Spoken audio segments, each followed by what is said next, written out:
Kirill looks at me. I nod at him, and our boot stops. The fun and games are over. Now the most important thing is to stay completely calm. We're in no hurry. There's no wind, and the visibility is good.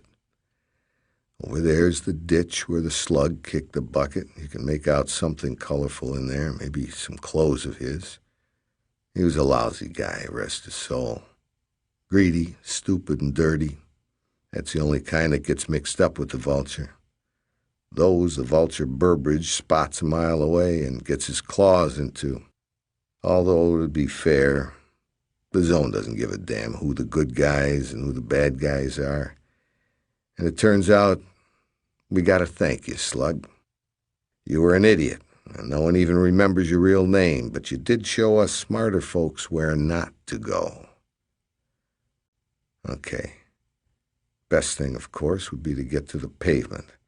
The pavement's flat. You can see everything, and I know that crevice in it, except I don't like those mounds. If we head straight to the pavement, we have to pass right between them. There they stand, smirking and waiting for us. No, I'm not going between the two of you. That's the stalker's second commandment. It has to be clear for 100 paces, either to your left or to your right. Now, what we could do is go over the left mound, although I have no idea what's behind it. According to the map, there's nothing there, but who trusts maps?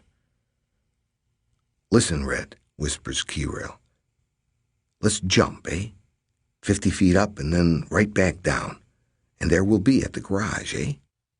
Quiet, you, I say. Just leave me alone right now. Up, he says. And what if something gets you at that height? They won't even be able to find the pieces. Maybe there's a bug trap around here. Never mind the pieces. There will be nothing left at all. These risk-takers really get me. He doesn't like waiting, you see, so let's jump. In any case, it's clear how to get to the mound, and we'll figure the rest out from there. I slip my hand into my pocket and pull out a handful of nuts and bolts. I put them on the palm of my hand, show them to Kirill, and say, "Remember the story of Hansel and Gretel? Read it in school? Well, here we'll have that in reverse. Look." And I throw the first nut. It flies a short way like I intended and lands about 25 feet away. The nut goes fine. "Did you see that?" I ask. "So?" he says.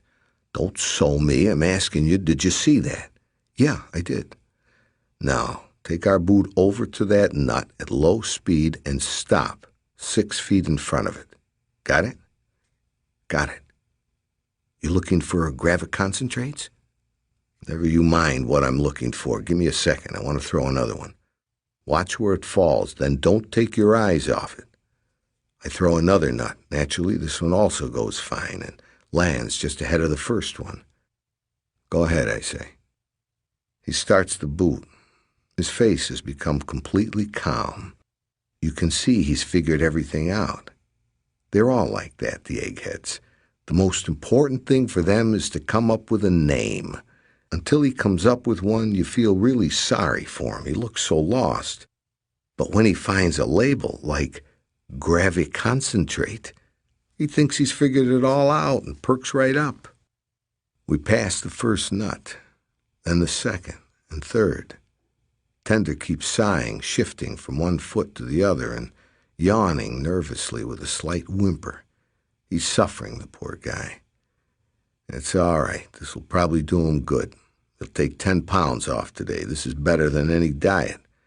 I throw the fourth nut. Doesn't go quite right. I can't explain it, but I feel it in my gut. Something's off. I immediately grab Kirill's hand. "Stop," I say. "Don't move an inch." I take the fifth nut and throw it farther and higher.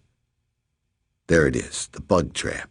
The nut goes up all right and starts going down fine, but halfway down it looks like someone tugged it off to the side, pulling it so hard that it goes right into the clay and disappears.